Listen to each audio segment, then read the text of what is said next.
I did some research recently in the United Kingdom, focus groups with young people, with 18 to 22-year-olds. And one of the things that came out very strongly was the extent to which they were using AI for advice. For advice, for example, how I've had an argument with my friend. This is what happened, what should I do? My parents have sent me this message, how should I respond? I said to them, why are you asking the AI? They said, well, the AI is going to get it right more than we are likely to. So they already believed the AI was more able than them, I think is a potential ticking time bomb.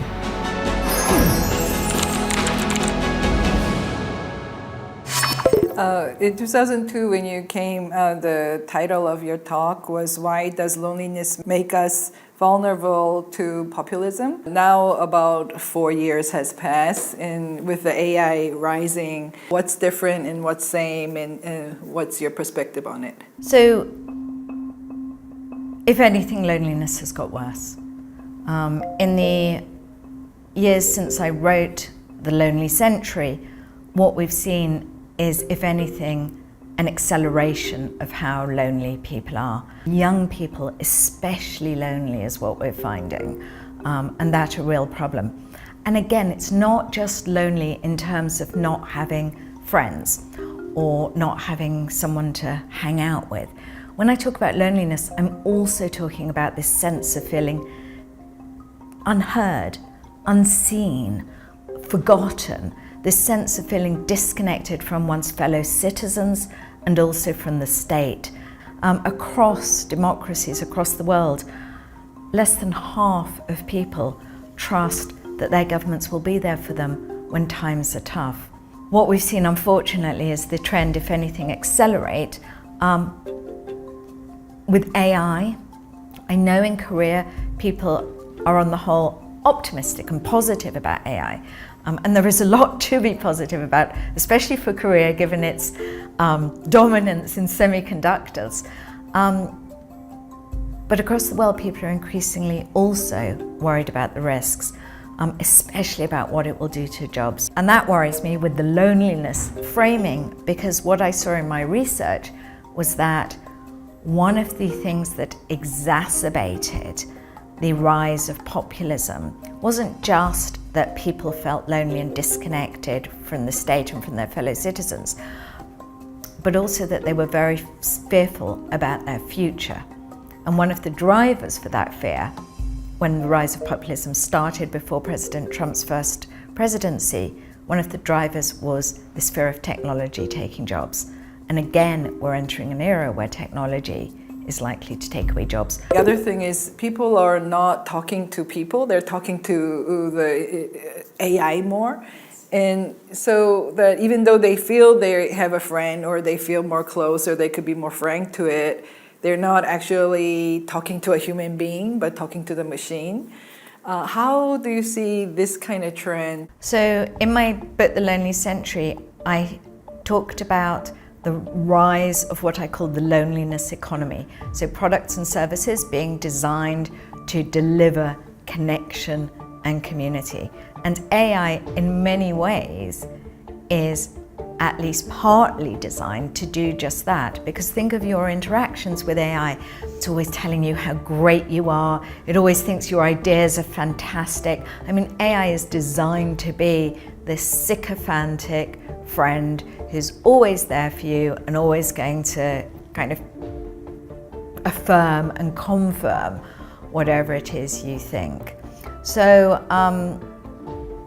this does worry me, especially when it comes to the young. I did some research recently in the United Kingdom, focus groups with young people, with 18 to 22-year-olds.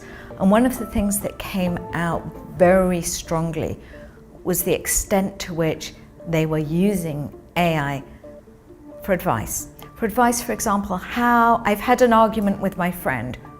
This is what happened, what should I do? My parents have sent me this message, how should I respond? And these were educated, university educated young people I was interviewing. And what shocked me was two things. One, the degree to which they were already losing confidence in their own ability to pass and resolve social interactions. You know, when I said to them, why are you asking the AI? They said, well, the AI is going to get it right more than we are likely to. So they already believed the AI was more able than them. And secondly, what worried me was the extent to which, when they were sad, when they were anxious, when they were angry, they were choosing to confide in the AI rather than a human being. And actually, in conversations this week with young people in Korea, a number of them shared with me that they are doing exactly the same thing, that they are turning to AI rather than their parents, rather than a teacher, rather than a peer for advice. And given that we know that AI cannot be trusted, given that we know that AI is likely just to affirm whatever it is you believe, given that no one is governing what AI says and what AI doesn't say, this, I think, is a potential ticking time bomb. Also, our talk at SDF, you were talking about we should be talking to or meeting more people with different backgrounds.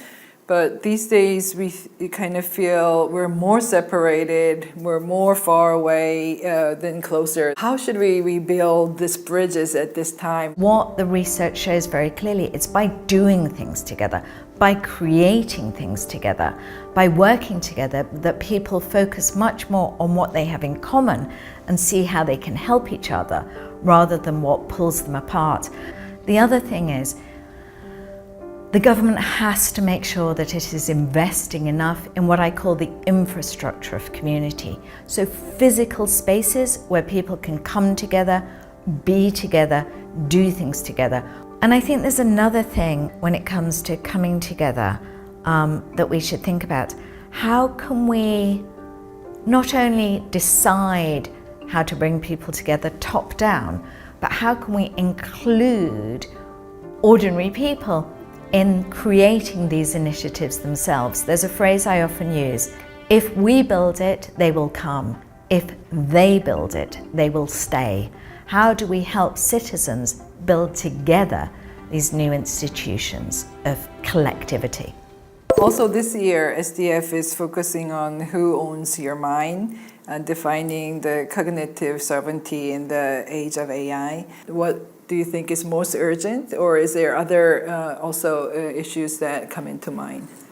So the issue of cognitive sovereignty, keeping our own brains switched on, not just blindly trusting the algorithm, is one of the most important issues of our time. So I commend you in choosing this as the theme for your upcoming conference. It is vital that governments, that businesses, and that ordinary people are thinking about this issue, that we don't just buy into the convenience of getting an answer from AI and willingly give up our own cognitive sovereignty. So this is really important, especially because the research, and this is a growing, nascent area of research. What the research is showing, that the more we're outsourcing our thinking to AI, the worse we're becoming at critical thinking. So this isn't an issue of not using AI. Of course, one would be at a huge disadvantage in this day and age if one were to say, I'm not going to use AI at all. But I think there are some practical things one can do. First of all, actually actively carve out AI-free time when we are still forcing ourselves to write, to think without using AI. The second thing that is really important to do is to think about, is there a way to use AI to actually help and prompt us and nudge us to think harder? For example, one thing I do that is very effective, instead of asking AI to give me 10 reasons why something I've written is really great, I ask it, give me 10 reasons why this is the most terrible thing you've ever seen.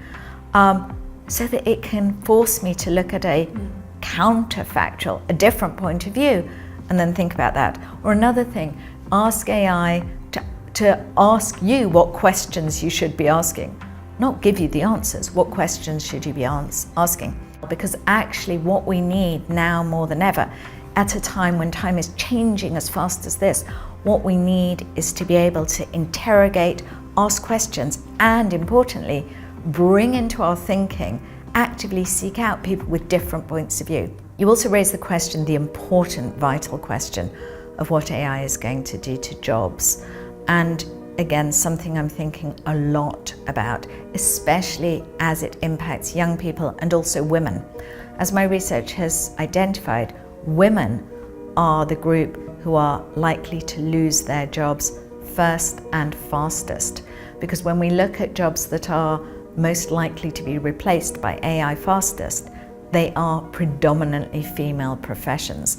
Again, something that isn't obviously on politicians' radars, but needs to be. And jobs, yes, not only because if AI takes over jobs at the scale that it might well do, not only because we might be looking at a white-collar job devastation of a scale that we've never experienced, but because we need urgently to answer questions of what will people do, how will they earn money, how will the state be able to afford to give these people money if that's what it needs to do, but also importantly, what will people do? How will they find meaning? How will they find purpose? How will they find belonging? Because if governments don't address this, and if companies don't realize it's their problem or responsibility too, the danger is that we end up even more divided as a society with this time a white-collar uprising.